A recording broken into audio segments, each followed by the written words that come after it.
What is going on, you guys? This is All Day Day 1 on the PS4, and I'm going to be giving you another Division 2 build video. And with this build video I'm going to be giving you is I'm going to be showing you how you can pretty much increase your skill power and what you're going to want to really be looking for. Other than that, you can go with whatever abilities you want to use, with whatever mods it has. It's up to you, it's up to your own creativity with that portion. But in order to reach that skill power, not necessarily cap, but requirement, is going to take some time, and I'm going to also show you the right talents you're going to want to use for specific builds for this build. Anyways, we're going to go ahead and go right into it. For the weapon and the specialization, actually is going to be survivalist, depending on the build. So most builds you're going to want to use survivalist because if you're in cover, you're going to get a 10% skill haste increase, which means you're going to have a quicker cooldown. All your cooldowns are going to be reduced by 10% or 10% faster. And then for the explosive builds, if you are using an explosive build, I would highly recommend using the what is called demolitionist because of the 25% extra explosive damage. Now, if you think you have enough explosive damage anyways because you got lucky enough to get explosive damage on all your pieces and with damage to elites, and then you are also able to get the right attributes, then you don't have to go with demolitionist. You can go with survivalist in order to still get that skill haste, but it's up to you on that part.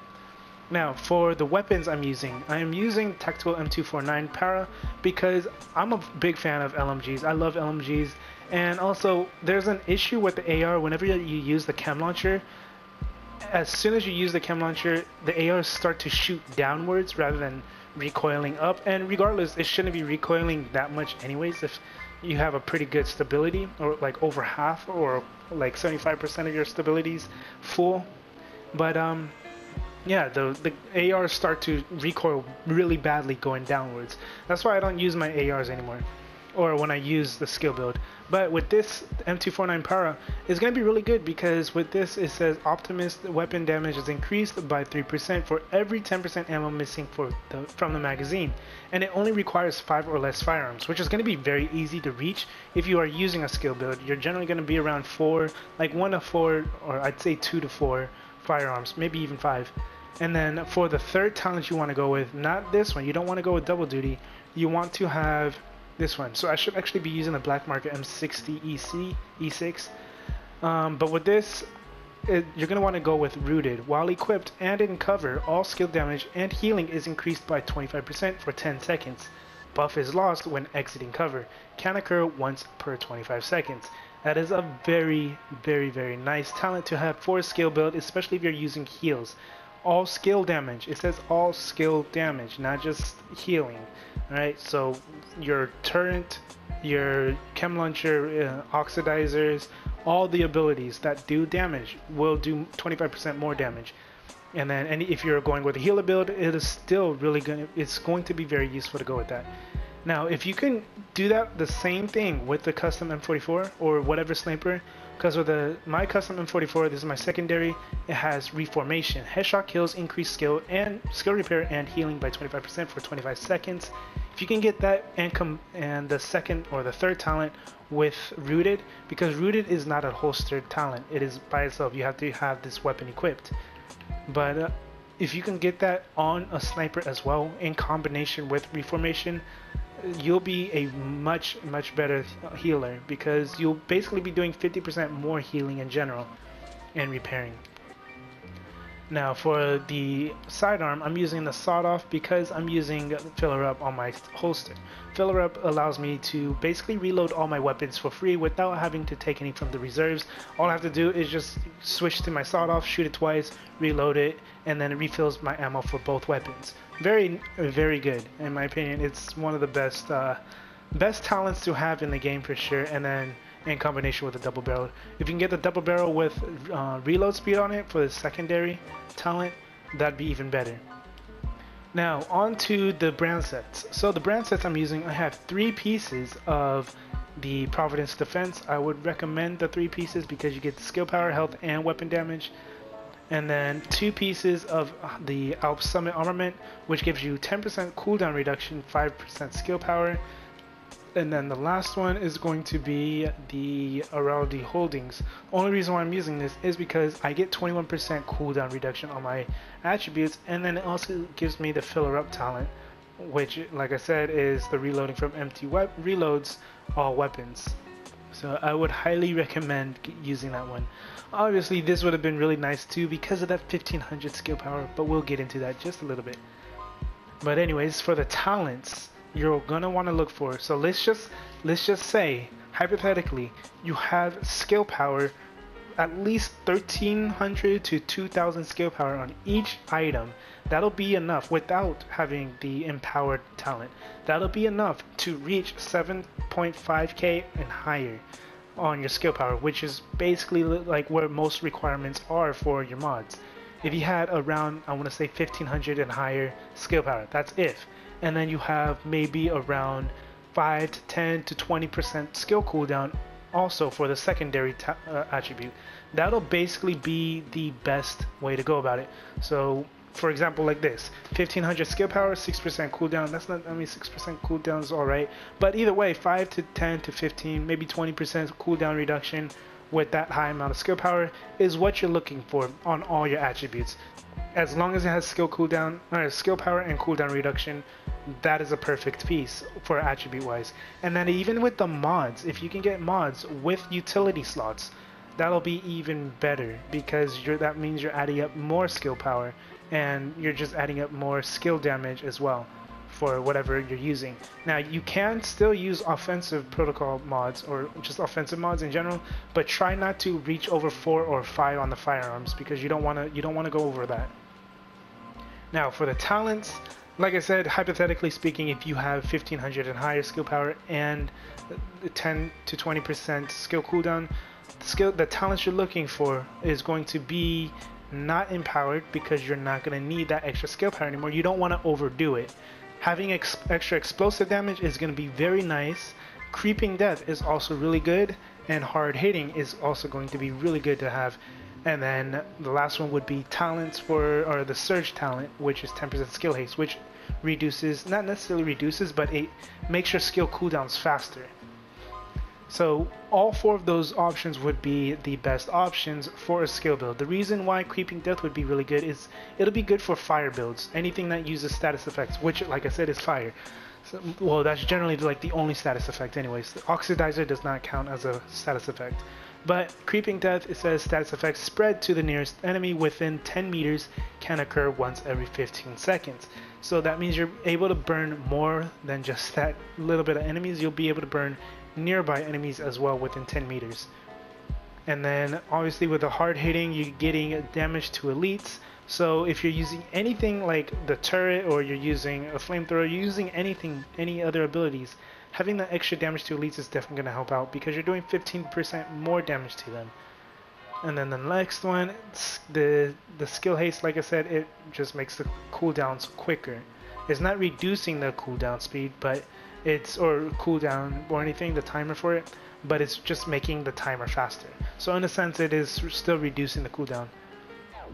Now for the backpack, you're gonna want to definitely go with capacitive. Skill cooldown, or the skill duration, is increased by 20%. And then you have 3 other options. So you have on the ropes, which gives you weapon damage, or weapon damage is increased by 25% while all skills are on cooldown or reach 0 charges. And the other option could be explosive damage with destructive if you're going for a seeker build, but even then I probably wouldn't worry about it. You have skilled and you have tech support. So skill kills have a 25% chance to reset skill cooldowns. So if you're using a turret and you throw a seeker mine or cluster mines, whatever, you can get your cooldown back really quick with that because of the turret. But if you're hypothetically speaking, if you have all your slots have skill power and skill cooldown, probably wouldn't even have to worry about that one because you're gonna have a 10-second skill cooldown anyways. So tech support would probably be your best option. Kills by active skills grant 25% skill damage for 10 seconds. The only reason why I'm not using this is because 1, I don't get the skill power and cooldown all at the same time, and 2, it's Providence Defense, which gives me 5% more weapon damage, health, and skill power, and 3, I don't need the extra armor, I need the duration. So the only thing that's good out of this is the cooldown and the kills by active skills grants 25% skill damage, which is really good because you'll be getting kills really easily with your skill builds. Now for the next one, for the chest piece, I am using skill duration, and honestly I think that's the only one here that is actually worth using. Yeah, it is the only one here that seems to be the only one that's worth using. There is hard hitting, but I wouldn't really worry about it. If you only have one talent slot, then I would just stick with the duration mod on it, or the duration talent, because of the fact that, you know, you're increasing the duration even longer. And then it also came with 2019 skill power with 6% crit chance, which is nice. Not needed because skill builds don't crit and they don't hit headshots. Only your weapons do. And then for my gloves, it came with 997 skill power, which is pretty nice. And then the talent is Terminate. Depleting an enemy's armor grants 35% skill damage for 15 seconds. So with that, you do have to break their armor with your weapon, not the skill. The skill cannot break the weapon or break the armor. I would highly recommend Terminate still though, regardless, because of the fact that all that you have to do is just throw your skills out at them and then watch their armor just deplete to a small amount and then break it with your weapon. Once you break it with your weapon, you'll then get that talent, the 35% extra skill damage for 15 seconds, which is going to be amazing. I mean, 35% weapon damage or skill damage plus the tech support talent is really good together. And then for the last one, or the last two, you have Filler Up, which is going to allow you to reload all your weapons whenever you reload one of them. Like I said, with the sidearm, with the sawed off, that's going to allow you to reload both your weapons. So I would highly recommend that one as well, regardless. But I do have another holster right here, which has 1500 skill power and 6 cooldown, but it didn't come with it unfortunately did not come with a talent, so that was a bit of a bummer. So if it was an Arialdi holding, then it would have came with a talent, and it would have just been amazing. But anyways, now we're gonna go ahead and go with the knee pads. So with the knee pads, like I said, if we have a lot of skill power already just by itself with the attributes and cooldown, we won't need empowered at all. The talent you're going to want to go with is Calculated. And the reason why you want to go with Calculated is because while you're in cover and you get a kill, you have to get a kill with a weapon. But when you get a kill, it reduces any skills that you have by 20%. Which, I mean, yeah, you'll have a fast cooldown anyways by itself. But if you have, you know, extra skill cooldowns, because the cap on your skills is 10 seconds. You cannot go any lower than that unless you have something like this, where it basically just cuts that 10 seconds down to 8, then 6, then 5, then 4, if you're getting multiple different kills while you're killing them with your gun in cover.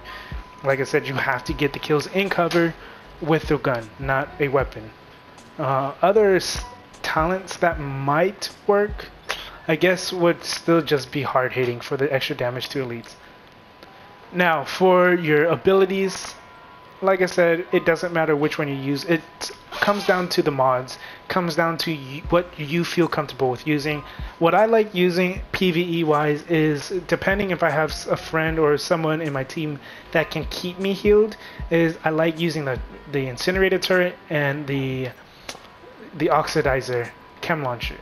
And the oxidizer chem launcher, generally I'll keep both radius mods on, which has 158% radius and 151% radius. I'll keep both of those on if I know we're not going against the boss or anything. Now if we are going against the boss or just a bunch of yellow bars or something, then I'll put on the 70% extra damage, because it does a lot of damage in general. But having this big amount of radius also helps a lot to keep enemies at bay, and then it also gives them very little space to move.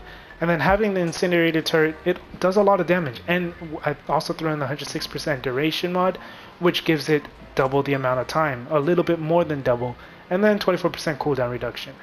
But there's also different combinations. You can go with, like, if you're doing PvP in the dark zone, the occupied dark zone, not the normalized, because normalized, these mods don't matter normalized. Unfortunately, it really sucks. And yeah, but in the occupied, you can have someone running the EMP pulse jammer and then they can also run with riot foam. You know, like you have different combinations. I'll just show you real quick. So you can, while you're running or something, you're hiding, EMP them, boom, they're EMP'd, they can't use abilities, you see them, boom, they get riot foamed, and then they get dropped by whoever's on your team that has a lot of damage on the weapons, because they're going to be stuck in one spot and they won't be able to heal themselves. They'll be able to break out if they hold square, but aside from that, they can't do anything with the EMP. But that's just one thing, and that's not, obviously I'm not like saying you should use that for the Dark Zone or anything, but it could technically work. And then you also have a healer. You can make a really solid healer build. I gotta wait for my pulse to come off cooldown, but you could make a very solid healer build with the booster. So I'm gonna actually just show you with the heal first how big the radius is for the heal. As you can see, it's pretty freaking huge, and you can heal like this whole entire room right now. And then I'm gonna also just show you the oxidizer as well. So I'm gonna switch this out with this. So with the booster hive, you get an increased, I put the extra duration and cooldown, well, 2 cooldowns. I didn't get much out of this. I didn't get what I really wanted for this. I wanted to have like longer cooldowns, shorter cooldowns, or longer duration, or even a bigger radius, or buff amount would have been cool. But for the oxidizer with the extra radius, this is crazy. PvE wise, even in the occupied dark zone, this could work. You're hitting the whole entire room with just this, and as you can see, it's hitting 17k. I don't have much damage to elites anyways either, so this oxidizer is going to be doing a lot of work. Now I just sit in cover, let my cooldown down, 21k, and that's it, you know. And I'm also going to go ahead and break his armor so you can see what it looks like. So that's shield symbol pops up. When that pops up, you'll get an increase in damage. As you can see, it's doing, oh, it was doing 25k damage, 23k. Yeah, so that's pretty much it with this video. There's not really much else about it other than me telling you what talents you should definitely go for skill builds, how to reach that skill power requirement and whatnot. I know this was kind of a long video. I didn't really want to make it that long, and but yeah, you know, it happens. But anyways, that's pretty much it with this video. If this helped you out, go and leave a like, comment, subscribe. If you have any questions or concerns, let me know down in the comment section as well, and I'll try my best to answer them to the best of my ability. I'll also be making a video on explaining how each of these brand sets work, because brand sets are not randomized. The only thing that's randomized about them is the attributes, talents, and the specific mods. But other than that, they do have a set amount, and I'll be going further with that with the upcoming video. But anyways, that's pretty much it. Like I said, if this helps you out, leave a like, comment, subscribe. This is all day 1 on the PS4. Have a good day, good night, and peace.